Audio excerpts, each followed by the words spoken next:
Assalamualaikum warahmatullahi wabarakatuh. Waalaikumsalam.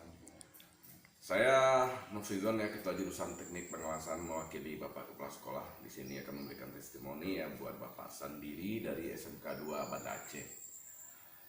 Pak Sandiri membawakan materi yang KD-nya adalah pemeriksaan cacat las, kemudian adalah jenis-jenis cacat las pada las SMAW. Jadi pada real teaching pertama, Pak Sandiri pun sebenarnya juga sudah membawakan materi tentang distorsi ya. Kemudian dilanjut dengan pemeriksaan cacat las yang memang ini memang ya rentetannya gitu ya, sambungannya. Jadi seperti yang pernah saya komentari sebelumnya, bahwasanya pada saat pembukaan Pak sendiri menceritakan kemarin mengenai apa-apa saja yang harus dilakukan pada saat kita pengelasan, bukan hanya proses pengelasan itu sendiri, tetapi juga kita harus juga melakukan pengujian terhadap hasil las. Mungkin salah satunya distorsi, kemudian juga cacat las, karena cacat las ini juga bermacam-macam jenisnya ya. Ada porositas misalnya, apalagi Pak Sendiri? Spatter dan lain-lain.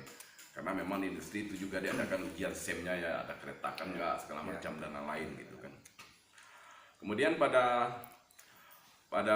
sebelumnya Pak sendiri memang ya mengajak anak betul yang reteaching kedua kemarin itu mengenai praktek ya, prakteknya.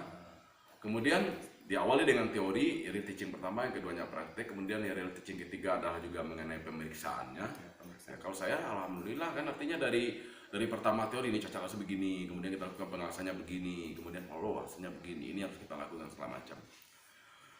Ya alhamdulillah ya, saya bersyukur kedatangan bapak-bapak dari PPL IKI Padang ya, PPL PPG IKI Padang, artinya membawa nuansa baru bagi kami, yang mana karena sesuai juga dengan kondisi di daerah kami yang bukan daerah kawasan industri, yang kita biasa juga hanya pengelasan pinggir jalan. Jadi dengan adanya Pak Sandiri dan teman-teman itu memberikan nuansa baru bagi kami dan wacana baru bagi anak-anak, bahwasanya ini loh yang harus kita lakukan di industri gitu, di lapangan. Pak sendiri membawakan pada penutupan yang menjelaskan sebelumnya, review, kemudian pada kegiatan intinya melakukan praktek dan eksplorasi tentang jenis-jenis cacat las, dan pada akhirnya itu ada semacam ya umpan balik kesimpulan daripada anak-anak tentang apa yang dipelajari sesuai dengan materinya, yaitu jenis-jenis cacat las. Dan kenapa ini harus penting dilakukan? Ya karena memang pada industri yang bernyangkut dengan migas, sedikit aja terjadi cacat las itu kan berpengaruh sekali kepada yang ada di dalam material itu sendiri. Misalkan tangki selama dia bisa meledak misalnya, dia bisa terjadi kebocoran. Kalau migas bisa dia kena pantik api sedikit, jadi dia bisa membahayakan lingkungan dan lain-lain. Ya, jadi saya menilai pembelajaran ini secara umum sudah sangat luar biasa. Ya artinya nanti mungkin Bapak sendiri juga bisa berbagi dengan teman-teman kami di sini.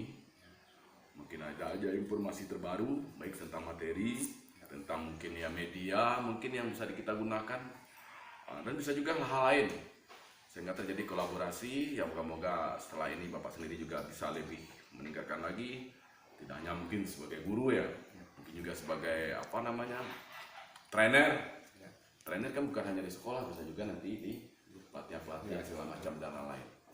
Ya, saya berharap dengan kedatangan Bapak sendiri ya kami mendapatkan banyak hal, dan Bapak sendiri juga kedepannya moga-moga lebih berkembang lagi sesuai dengan yang memang keilmuan yang dimiliki. Dan pembelajaran hari ini menurut saya sudah sangat bagus. Saya memberikan penghargaan yang luar biasa. Moga-moga Pak sendiri juga bisa ke depan lebih baik, dan kami pun yang ditinggalkan nanti setelah selesai, kami juga bisa memberikan pembelajaran dan materi yang lebih kepada anak-anak. Dan terima kasih juga buat Universitas Negeri Padang. Semoga ya kegiatan-kegiatan seperti ini bisa kedepannya ada lagi, dan kami dari SMK 1 Segelimo bisa mendapatkan hal-hal baru lagi tentang bagaimana cara melakukan pengelolaan pendidikan pada anak-anak. Hanya itu mungkin yang bisa saya berikan pada testimoni hari ini. Ya wabillahi taufiq wal hidayah. Assalamualaikum warahmatullahi wabarakatuh. Waalaikumsalam warahmatullahi wabarakatuh.